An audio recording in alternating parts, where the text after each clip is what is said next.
Welcome to the unholy cathedral, lovelies. Sanctuary! Sanctuary! Ah! You'll find none here, you human fool. Only pain. Why is there a cathedral in hell? That's what I want to know. Who are they worshipping? You might say, duh, Satan, you fucking dimwit, but hold on there, you mouthy shite rag. Cathedrals and churches are traditionally constructed as earthly houses from within which deities can listen to and communicate with their followers across whatever celestial, or as the case may be, infernal planes separate them. And Satan's already in hell, isn't he? So wind your neck in, sit down before I kick your teeth out your piss hole. What if there's a hell for hell? What if they're worshipping an evil greater than the devil? I think it's Hitler. I think Hitler blew his brains out in that bunker, got down here, and Lucifer took one look at the arrivals list and said, well, that's my shift done, I'm off. And now Hitler rules hell too, at least until Piers Morgan steps in front of a bus, which will be precisely as soon as I work out the security patrol patterns at the town depot. I think that in terms of episode 3's entire design ethic, there's really no better example than this map. You know, without sucking my own cock, I know I'm making this look relatively simple, but consider the fact that if I hadn't gone after every single secret in the episode so far, and abused the berserk power-ups as swiftly as I could reliably grab them, my ammo reserves would be in the absolute shit end of oh dear I'm Foxville. That's the trap of Inferno. Sure, there's a fuck ton more tricky puzzle elements than you'll find in Knee Deep in the Dead or the Shores of Hell, but that's not what will get you. Doom starves you to death over the first 2 or 3 stages, and now you start to run across elements that you saw at the beginning of this map, like the room pack full of imps. Now they're not going to pose much of a threat wrapped up in that tiny little space together, but you have to go through them, and to do that you need to kill them. No berserk pack, no chainsaw, pistol is pretty much useless by this point, so the game bleeds you into using the shotgun. And the room right after you're bum rushed by pinkies. Shotgun time again, so you start to see the genius of these stages aren't so much about design aesthetics like Romero's opening maps. They're much more insidious than that because they start to slowly suffocate you by dictating your weapon choices and then starving you of the ammo you need. And you see me now just switching weapons constantly over and over, and that's only because I know what's coming and what I'll need to kill it comfortably, but again, I'm almost unreasonably well armed because I've smashed all the secrets. You know, what would I have if I hadn't? No BFG, no plasma rifle, a pitiful amount of rockets, no berserk pack on Pandemonium, which would fucking suck because we still don't have a chainsaw, although that will change soon. No, Inferno constantly tries its damnedest to get you to freak out and waste whatever quality ammo you have, and as soon as you do that, you're in a lot of trouble. Like right here. Now those switches to open the hidden alcoves, I think we can all agree, not the hardest of secrets to figure out, but it immediately warps you to a gang of pinkies with their backs to you, and immediately dares you to use those rockets you only just got. And the mechanics are just so brutal compared to the rest of the game. It's not just about throwing waves of demons at you, it's how those waves are set up. You know, even if I had the chainsaw, I couldn't just carve my way through everything like I was doing last episode. Too many nasty projectile bombers in the mix. I'm still killing the spider mastermind with it though. That's just how I fucking do things. Alright, here's the central puzzle of this map, and you don't even need to do it if you're just on a normal speedrun and you don't want the secrets. This courtyard can only be reached by 4 teleporters, and you have to find and use every one of them to unlock the little sheds in the middle. You wonder how people wind up with speedrun times of like minus 12 seconds or whatever ridiculous shit they managed to break space and time to achieve. But one of Doom's many unique points at its time of release was that you simply did not have to play through half of it if you didn't want to. Just grab the key and go. It would have been an achievement junkie's dream had it been released today. I don't need this invincibility sphere for anything special really. I just like to challenge myself to get to the lava room before it runs out. Go, go, go! Run, boy! You might be wondering how many times I've actually finished Doom to know it this well. It's probably edging towards 100, but then I don't always go through and get all the secrets.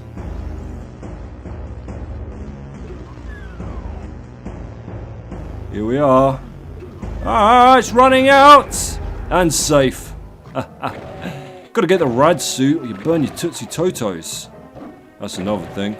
Think how many hazard suits we've found tucked away in secret areas so far. This game doesn't always give them to you in open play, even when you need them.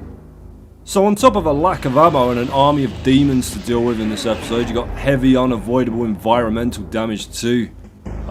It's reunion time. Here comes some friendsreunited.com shit. Oh, Cheney, my bosom friend, my toothy pal, favourite of all my murder-orientated power tools. So good to hold you close once more. But like I said, we have to be careful where we use him, so I'm just gonna pop him back up my bum for later.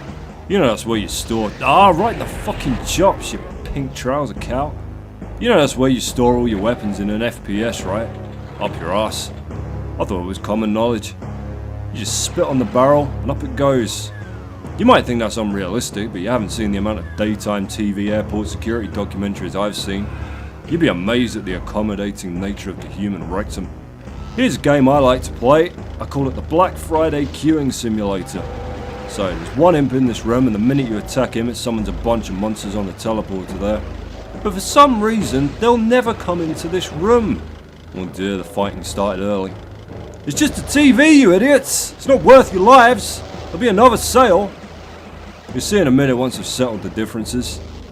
Look how unnaturally high and tight the pinkish buttocks are. That's when you know you played too much Doom. You start sexualizing the monsters. Alright, here we are. I see your natural prerogative is to panic and attack them, but there's something about this room they just don't want any part of. It's like in movies when dogs don't want to go into haunted houses and they just stay at the front door whining and barking. What? What is it, boy? What is it about this century-old farmhouse with grisly history of ritual baby sacrifices bothering you? Is it the carpet? No queue jumping! There will be order. This Black Friday mega sale will be conducted in an orderly fashion, by God. I'll be honest, I've had better rounds of Black Friday queue simulator than this. The imps usually end up sandwiched between two layers of pinkies, start freaking out, throwing fireballs everywhere, and it becomes like a race against time to see if they can murder their way to the front before the Hell Baron gets to them from behind. And that's the end of that, lovelies. We haven't missed a secret level, don't worry. It turns up quite late in the day on this map, Mount Erebus, which is actually an active volcano on Ross Island in Antarctica. A lovely little hideaway that also houses 3 other dormant volcanoes, among them the pleasantly christened Mount Terror. And both of those were actually named after the HMS Erebus and the HMS Terror, 2 ships belonging to Sir James Clark Ross, who discovered the area in the 1800s. Well, this stage is more likely named directly after the Erebus of Greek mythology, however, who was both one of the first beings in creation, primordial god of darkness who, along with Nyx, the goddess of night, spawned such uplifting offspring as Charon, the ferryman of the river Styx, and the personification of death itself, Thanatos. Nyx is a fucking badass. Even Zeus is scared of her. And more relevantly in terms of location, Erebus is also the name of an area of the underworld where departed souls arrive immediately after dying. It's also used interchangeably with Tartarus, the prison of the defeated titans that we talked about back in the Hell Keep, and sometimes it's even used to refer to the entirety of the underworld itself, so I don't fucking know. Crazy goddamn Greeks can't keep the story straight. Makes you wonder how you're supposed to stand a chance. Enough of them went down there and back in classic literature, you'd think one of them would have the courtesy to knock a map together. Now, what you notice about Mount Erebus as we go through it is that it's an incredibly unusual map in that the vast majority of it takes place outside in a wide open area. Now, we've had open air maps before, obviously, like Slough of Despair took place mostly outside, but didn't actually feel like it on account of the majority of that map being one giant tangled maze with a lot of the action ending up in the caves at the edge. And the unique mechanic here is that while the stage gives you a lot of room to maneuver tactically, it also just spews monsters at you like some sort of vomiting fucking giant with the most terrifying norovirus ever devised. And it forever mixes them up into waves of lost souls, cacodemons, imps and pinkies, so that your natural inclination is to just fall back on the chain gun or the plasma rifle and blast at the terrifying mass rolling towards you. And you need to try and keep a real presence of mind here to cycle the weapons you're using and keep your ammo levels sustainable. There's an invincibility sphere there, and there's a couple on this level, and we need both of them for 2 very specific purposes, so we're going to leave it be for now. Get rid of all the cloakroom imps right here. I'll keep my jacket on, thanks, you pyrokinetic shit weasel. I'm just popping in, not staying long. This won't take a minute. Explosions in the night, removing faces. Now your arms and legs occupy separate places. There's a handy berserk pack in here and a couple of secrets.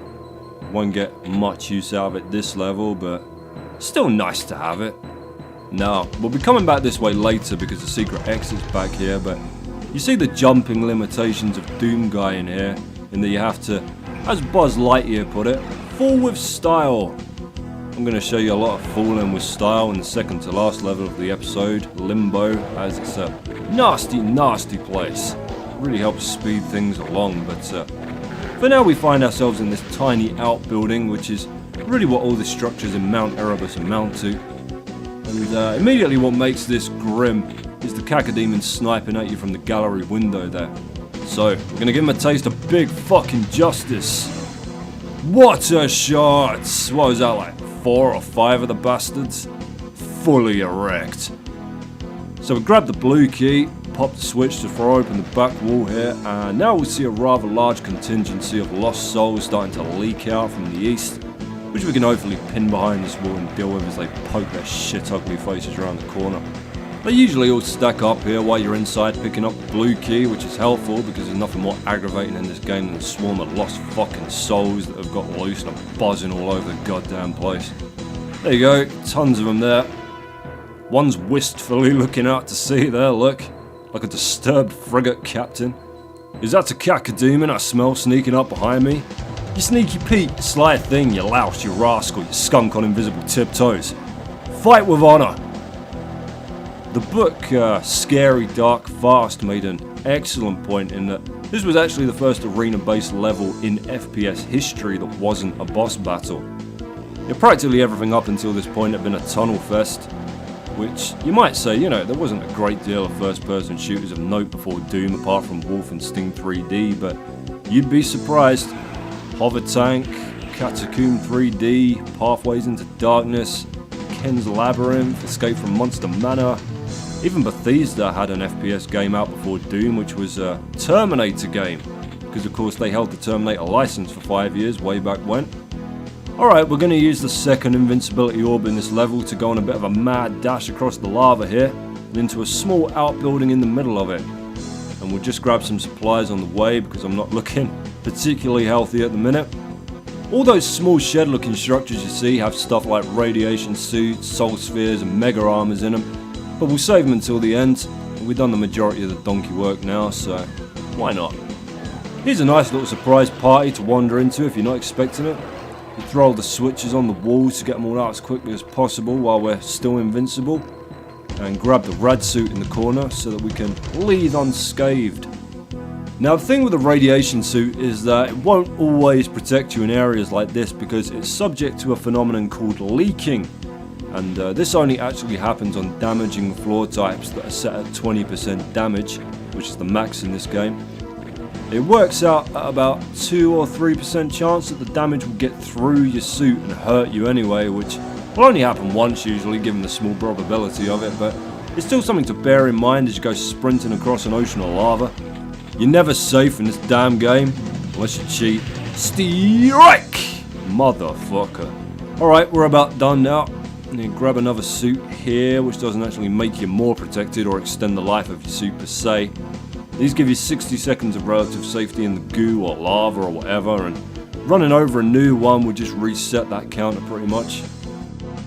Now like I told you earlier, there's a secret exit to this level, and it is a motherfucker. Basically we have to jump into a box, like Doom Guy's a fucking circus performer now. You have to jump into a box from a ledge. Now there's 3 ways you can do it. Now the first is a strafe run, which I'm okay at, but it's a really difficult one to make. The next method is that we can just walk up to the back wall of the box and press the switch through that, like a glitch, but that's kind of cheap and nasty and you won't get credit for it in your stats, so we're going to do it the way the developers intended, which is with a rocket jump. You just get yourself in the middle here. Just about landed on the wall there, and if you take a bit more time to line yourself up than I did, you'll land square inside the fucking thing, and there you have it. That's kind of nuts, isn't it? That is the first time in any game that you have to reach an area by directly damaging yourself. The first rocket jump in gaming history, ladies and gentlemen. Moment of silence, please. In we go now to episode 3's secret stage, the Warrens, and you might be forgiven for thinking that you've seen this somewhere before, because you have. It's the first map of this very episode, Hell Keep, but obviously now it's much easier and less stressful because we are armed to our sweaty tits. I'm being a little bit cavalier with my rockets here because there's plenty to go around in this level. So you can see that this is all exactly the same enemy placement, same item locations, same everything. And it's around this point that you start fearing the worst. Now, was that secret exit a trap that has done nothing more than just dump me right back at the very beginning of the episode? Surely not. Surely. Look, that Pinky took 2 fucking rockets to the face. Unbelievable. We've found the local hard man. It would have been a nasty trick for sure. One that a lot of games employed, like Streets of Rage, when Mr. X asks you if you want to join his crime syndicate, and if you answer yes, he opens a trapdoor that sends you all the way back to the factory stage. Like, really? I just single-handedly wiped out your entire roster. You really don't want to give me a fucking job here, man? But anyway, no, it's all a ruse, because when you get to the normal exit, down come the walls, just like the false exit in Halls of the Damned, and now here's a cyber demon for your troubles. It doesn't quite have the same impact as the previous false exit because cyber demons are such an overrated threat so long as you've got the room to fight them. A mere feat from this one and he cannot even begin to think about hitting me just because I'm strafing. Plus you got all the rockets you could ever want here, but now begins a search for the real exit of the level and there's some relatively mean shit standing between us and it. It is a very, very cool concept for a map and it kind of set the stage for first-person shooters like Zoomed, where you revisit the same stage multiple times to open up new paths with whatever items you found around the place. Man, I've got to play that again soon. I think it was called Power Slave in America. What a strange fucking game.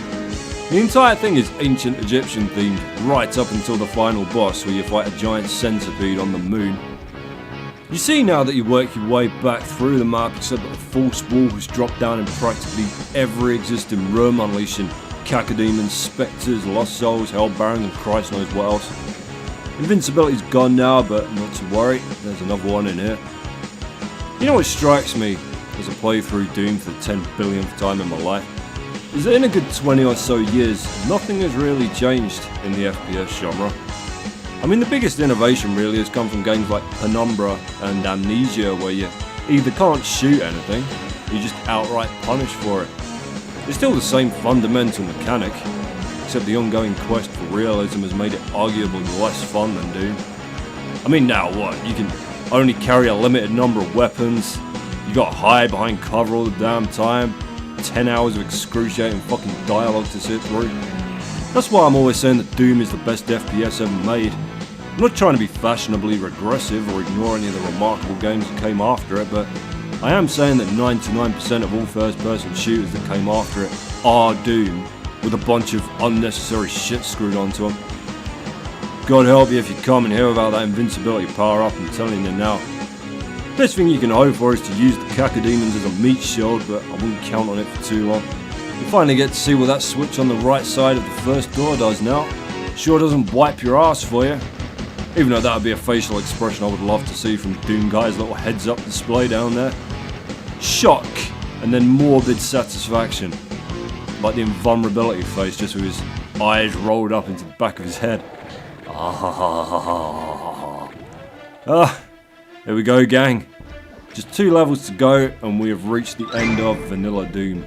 The gate to Limbo, that sort of suggests that we're exiting hell through the front gate, doesn't it? Limbo's traditionally at the edge of hell without actually being part of the hell of the damned.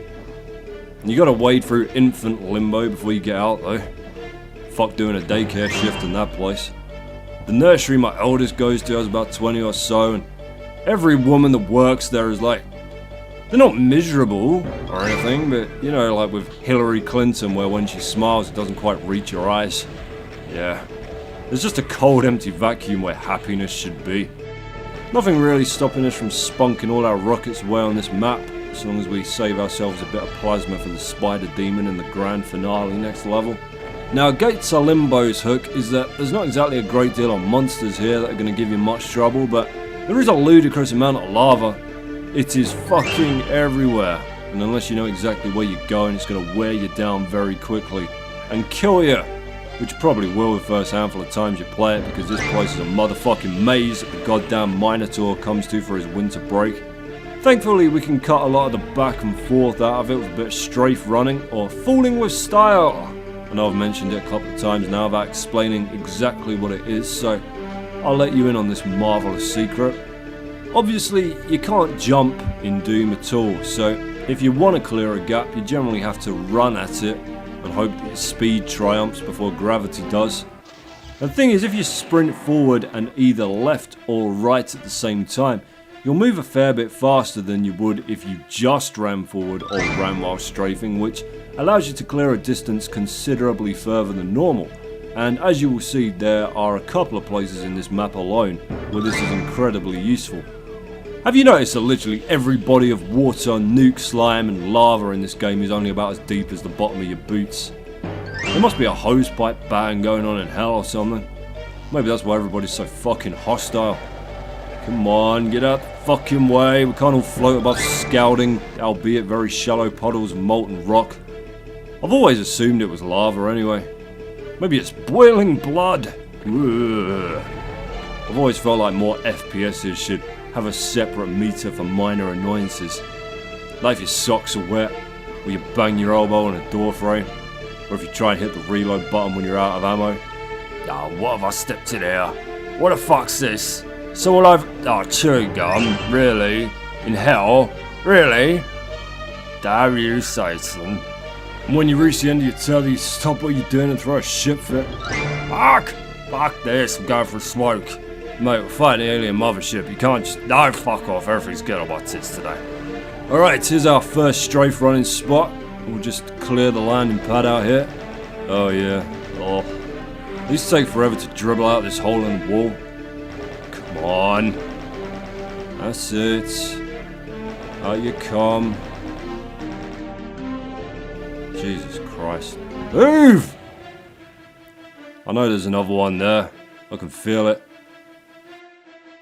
There he is. One more, come on. I can hear you. Don't be shy. Right, that'll do.